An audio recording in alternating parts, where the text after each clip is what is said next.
मन्नत वाले बांध के धागे, मन्नत वाले बांध के धागे खुद ही खोल में आता हूँ। उसका सब कुछ होकर भी मैं उसका ना हो पाता हूँ। उसका सब कुछ होकर भी मैं उसका ना हो पाता हूँ। मेरी आँखें पढ़ने का उसने, मेरी आँखें पढ़ने का उसने शायद हुनर है सीख लिया। गम, गुस्सा और दर्द उसे मैं कुछ भी नहीं बताता हूँ। उसका सब कुछ होकर भी मैं उसका ना हो पाता हूँ।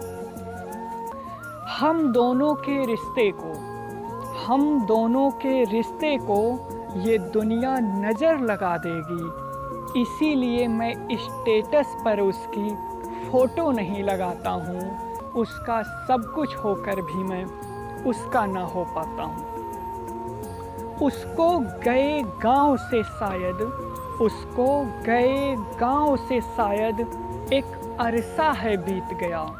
फिर भी मैं उस बरगद तक हर एक शाम को जाता हूँ। उसका सब कुछ होकर भी मैं उसका ना हो पाता हूँ। अब तो ये उम्मीद नहीं कि उसका, अब तो ये उम्मीद नहीं कि उसका कॉल या मैसेज आएगा।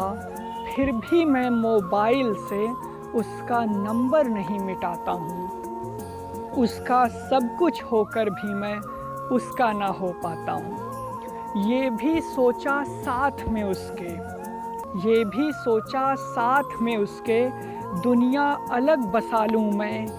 माँ पापा परिवार याद कर पहले ही रुक जाता हूँ। उसका सब कुछ होकर भी मैं उसका ना हो पाता हूँ। चाह है उसका होकर, चाह है उसका होकर जीवन भर साथ निभाने की। कतरा कतरा उसको ही हर दिन मगर भुलाता हूँ। उसका सब कुछ होकर भी मैं उसका ना हो पाता हूँ। उसका सब कुछ होकर भी मैं